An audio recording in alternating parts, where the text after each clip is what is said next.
بسم اللہ الرحمن الرحیم۔ حضرت یوسف علیہ السلام کا زمانہ کم و بیش 2000 سال قبل مسیح بتایا جاتا ہے۔ آپ کے والد گرامی حضرت یعقوب علیہ السلام اللہ تعالیٰ کے برگزیدہ بندے اور جلیل القدر نبی تھے۔ حضرت یوسف علیہ السلام کی پیدائش کے وقت حضرت یعقوب علیہ السلام کی عمر 73 سال تھی۔ آپ کی والدہ ماجدہ کا نام راحیل بنت لابان تھا۔ والدین کو آپ سے بے پناہ محبت تھی۔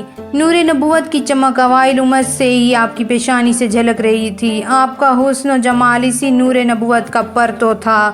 آپ کی دماغی اور فطری استعداد دوسرے بھائیوں کے مقابلے میں نمایاں اور ممتاز تھی۔ حسن و جمال اور خداداد صلاحیتوں کے مالک ہونے کے ساتھ ساتھ والدین کی توجہ کا مرکز ہونے کی بنا پر آپ کے سوتیلے بھائی آپ سے حسد کرتے تھے۔ حضرت یوسف علیہ السلام اللہ پاک کے بہت ہی پیارے نبی تھے۔ آپ کے والد، دادا اور پردادا سب نبی تھے۔ آپ پر بھی اپنے والد کی طرح بہت سی آزمائشیں آئیں، لیکن اللہ پاک نے آپ کو تمام امتحانات میں شاندار کامیابی عطا فرمائی۔ قرآن کریم میں آپ کے نام کی پوری سورت نازل فرمائی، جس میں آپ کے مختلف واقعات کو احسن القصص سے تعبیر فرمایا، اور سب سے پہلا قصہ خواب والی بات سے شروع ہوا۔ اس سورت میں ذکر کیا گیا ہے کہ کس طرح آپ پر بڑی بڑی مصیبتیں آئیں، لیکن آپ نے اللہ پاک کی کرم نوازی و حکمت عملی سے ان تمام چیزوں میں کامیابی پائی اور سرخ رو ہوئے۔ آپ کی زندگی کے ان واقعات کو پڑھ کر لوگوں کو احساس کمتری سے نجات اور انقلاب کا جذبہ ہی نہیں ملتا، بلکہ نئی بلندیوں اور عروج تک پہنچنے کا حوصلہ بھی ملتا ہے اور مایوسیاں دور ہو جاتی ہیں۔ چنانچہ ذیل میں آپ سے منسوب موضوعات کے علاوہ چند ایسی باتیں بھی بیان کی جا رہی ہیں جو عجائب و غرائب سے تعلق رکھتی ہیں۔ جس کنویں میں آپ کو ڈالا گیا اس سے متعلق 3 عجائبات۔ حضرت یوسف علیہ السلام کے بچپن میں آپ کے بھائیوں نے حسد کی وجہ سے آپ کو گھر سے دور لے جا کر جس کنویں میں ڈالا تھا، اس وقت اس کنویں کا پانی کھارا تھا، لیکن آپ کی برکت سے وہ کھارا پانی میٹھا ہو گیا۔ جب آپ علیہ السلام کنویں سے باہر جانے لگے تو کنویں کی دیواریں آپ کی جدائی میں رونے لگیں۔ اسی کنویں میں ایک اژدہے نے آپ کو تکلیف پہنچانا اور ڈرانا چاہا تو حضرت جبرائیل علیہ السلام نے اسے ایسا دھکا دیا کہ اس کی تمام نسل بہرا ہو گئی۔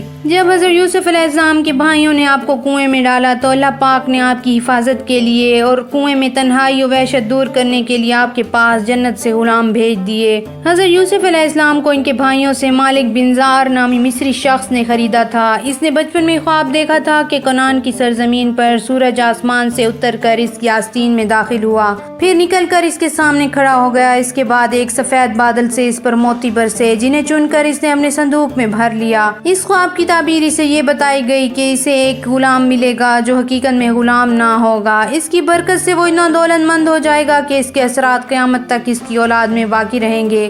اس کی دعا کی برکت سے وہ جہنم سے نجات کا اور جنت کا حقدار ٹھہرے گا۔ اس کی اولاد کثیر ہوگی اور ہمیشہ اس کا نام و ذکر باقی رہے گا۔ چنانچہ وہ فوراً کنعان پہنچا کہ کسی طرح وہ غلام مل جائے، مگر ہاتف غیب سے آواز آئی، اتنی جلدی نہ کر، ابھی 50 سال باقی ہیں۔ پھر بھی وہ ہر سال اس علاقے میں 2 بار جاتا۔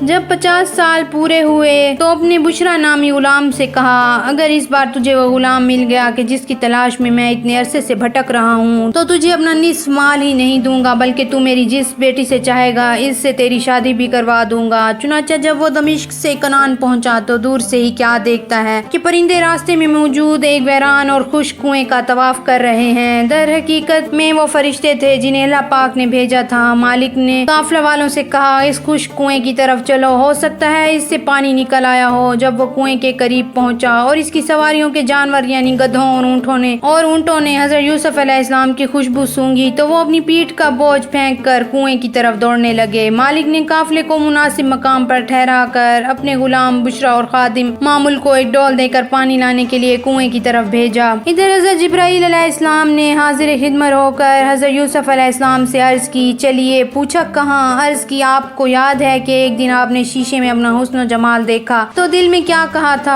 ارشاد فرمایا، ہاں میں نے یہ کہا تھا کہ اگر میں غلام ہوتا تو کوئی بھی میری قیمت ادا نہ کر پاتا۔ عرض کی، آج وہی دن ہے، چلیے اپنی قیمت دیکھ لیجئے۔ جب آپ ڈول میں بیٹھ کر باہر آئے تو معامل خادم پکار اٹھا، اے بشرا، یہ تو وہی غلام ہے جسے ہم 50 سال سے تلاش کر رہے ہیں۔ چنانچہ انہوں نے فوراً آپ کو قافلے میں چھپا دیا۔ صبح کے وقت آپ کے بھائی آپ کو دیکھنے کے لیے آئے تو کنویں میں نہ پا کر قافلے والوں کو گھیر لیا اور ان سے کہنے لگے گے کہ ہمارا ایک غلام بھاگ گیا ہے، ہمیں معلوم ہوا ہے کہ وہ اس کنویں میں چھپا ہوا تھا اور تم لوگوں نے اسے نکال لیا ہے، ہمیں بتاؤ تم نے اس کے ساتھ کیا کیا ہے، اسے ہمارے سامنے لاؤ ورنہ ہماری ایک پکار پر تمہاری روحیں تمہارے جسموں سے جدا ہو جائیں گی۔ حضرت یوسف علیہ السلام بھی ان کی باتیں سن رہے تھے، چنانچہ انہوں نے قافلے والوں سے فرمایا کہ انہیں ان کے سامنے جانے دیا جائے۔ جب آپ کے ایک بھائی نے آپ کو دیکھا تو وہ آپ کے پاس آ کر کہنے لگا، اگر آپ نے غلامی کا اقرار کر لیا تو محفوظ رہیں گے ورنہ ہم آپ کو واقعی قتل کر دیں گے۔ تو آپ نے قافلے والوں سے فرمایا، یہ لوگ سچ کہہ رہے ہیں، یہی میرے گھر والے ہیں اور میں واقعی غلام ہوں۔ پھر جب امیر قافلہ مالک نے آپ سے یہ پوچھا کہ اس ویران کنویں اور اپنے بھائیوں سے آپ کیسے محفوظ رہے تو آپ نے ارشاد فرمایا، لا الہ الا اللہ محمد رسول اللہ کی برکت سے۔ کہا جاتا ہے کہ یہ الفاظ عبرانی زبان میں اللہ پاک کی کتاب تورات میں یوں ہی لکھے ہوئے تھے۔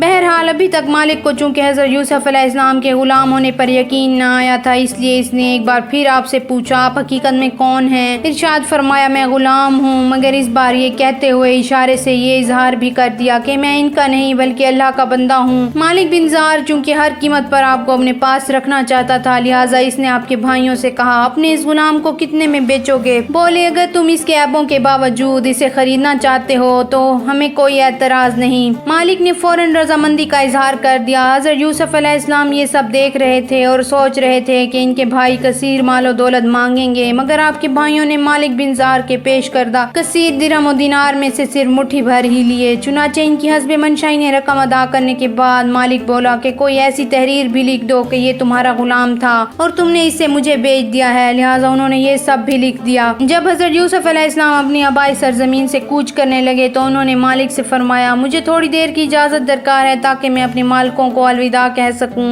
ہو سکتا ہے اب میں کبھی لوٹ کر واپس نہ آ سکوں اور آج کے بعد کبھی ان سے مل نہ سکوں۔ اس پر مالک بولا، تم کیسے غلام ہو؟ انہوں نے تمہارے ساتھ جو سلوک کیا ہے اب بھی تم ایسا چاہتے ہو؟ ارشاد فرمایا، ہر فرد کا فعل اس کے ظرف کے مطابق ہوتا ہے۔ بہرحال اجازت ملنے پر جب بھائیوں کے پاس گئے تو فرمایا، تم نے مجھ سے اگرچہ شفقت بھرا سلوک نہیں کیا مگر میری دعا ہے کہ اللہ پاک تم سب پر رحم فرمائے۔ اس طرح تم سب نے تو مجھے مقام ذلت پر پیش کر دیا ہے، اسی طرح تم نے بھلے مجھے بے یار و مددگار بنا دیا ہے، مگر میری دعا ہے کہ اللہ پاک ہمیشہ تمہاری مدد و نصرت فرمائے۔ اس کے بعد آپ رونے لگے اور آپ کے تمام بھائی بھی رونے لگے اور بولے، ہم اپنے فعل پر شرمندہ ہیں مگر ہم آپ کو واپس نہیں لے جا سکتے۔ اللہ پاک نے حضرت یوسف علیہ السلام کو بلا شبہ حسن بے مثال عطا فرمایا تھا، جس کی تصدیق ہمارے آقا صلی اللہ علیہ وآلہ وسلم نے بھی ان الفاظ میں فرمائی ہے کہ معراج کی شب تیسرے آسمان میں جب میں نے حضرت یوسف علیہ السلام کو دیکھا تو ان کے حسن نے مجھے حیران کر دیا، وہ اپنے حسن کے سبب واقعی لوگوں پر فضیلت رکھنے والے تھے۔ ایک مرتبہ اللہ پاک نے جب آپ کے حسن حقیقی سے پردہ اٹھایا تو لوگ دیدار کے لیے بے قرار ہو کر دوڑ پڑے اور آپ کے حسن ازدحام میں 25,000 مرد و عورت ہلاک ہو گئے۔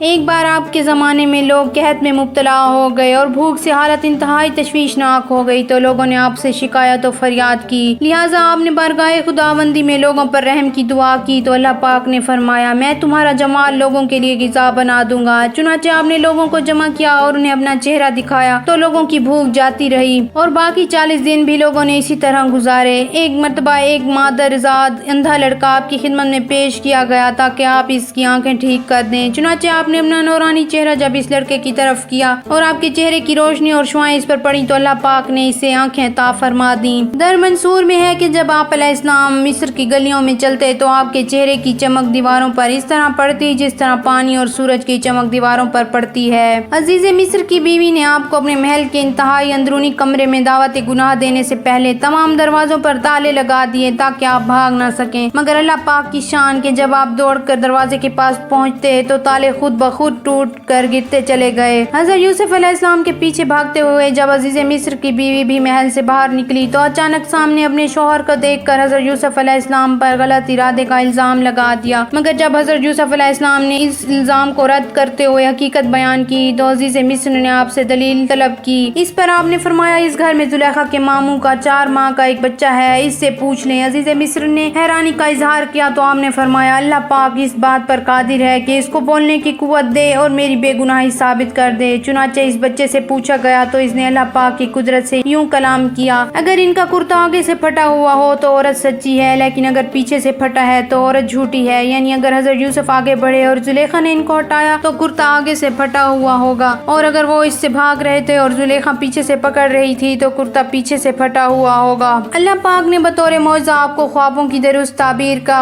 علم ہی عطا نہ فرمایا، بلکہ آپ خواب دیکھنے والے کو اس کا خواب تک بتا دیا کرتے تھے کہ تم نے یہ خواب دیکھا ہے اور اس کی تعبیر یہ ہے۔ جیسا کہ شاہ مصر کے سامنے جب آپ نے اس کا خواب اور اس کی تعبیر بیان کی تو وہ بولا، خواب کا عجیب ہونا تو اپنی جگہ، لیکن آپ کا اس طرح بیان فرما دینا اس سے بھی زیادہ عجیب تر ہے۔ حضرت یوسف علیہ السلام کی جدائی پر چونکہ حضرت یعقوب علیہ السلام روتے رہتے تھے، لہٰذا ان کی بینائی چلی گئی۔ جب یہ بات حضرت یوسف کو معلوم ہوئی تو آپ نے اپنی قمیض دے کر بھیجی اور کہا کہ یہ ان کے چہرے پر ڈال دینا، اللہ کے حکم سے ان کی آنکھیں روشن ہو جائیں گی۔ چنانچہ ایسا ہی ہوا۔ یہ مکمل واقعہ سورہ یوسف میں مذکور ہے۔ ایک دن حضرت یوسف علیہ السلام کا گزر زلیخا کے پاس سے ہوا تو وہ بولی، سب تعریفیں اس خدا کے لیے جس نے ایک غلام کو اپنی عبادت کے بدلے بادشاہ بنا دیا اور بادشاہ کو اس کی نافرمانی کے بدلے غلام بنا دیا۔ تو حضرت یوسف علیہ السلام نے ان کے لیے دعا کی تو ان کا بڑھاپا جوانی میں بدل گیا۔ جس شخص نے آپ علیہ السلام کو کنویں سے نکال کر عزیز مصر کو بیچا تھا، اسے جب بعد میں آپ کی حقیقت معلوم ہوئی تو وہ شرمندہ ہوا اور معافی مانگی تو آپ نے اس کو معاف کر دیا اور اس کے لیے دعا عطا فرمائی، جس کی برکت سے اللہ پاک نے اسے لگاتار 12 مرتبہ جڑوا بیٹے عطا فرمائے۔ جب آپ عزیز مصر کے پاس آئے تو اس نے آپ سے 70 زبانوں میں گفتگو کی اور آپ نے ہر زبان میں اس کو جواب دیا۔ اس پر وہ بہت حیران ہوا کہ آپ نے صرف 30 سال کی عمر میں اتنی زبانیں کیسے سیکھ لیں۔ یقیناً یہ بھی آپ کا عظیم معجزہ تھا۔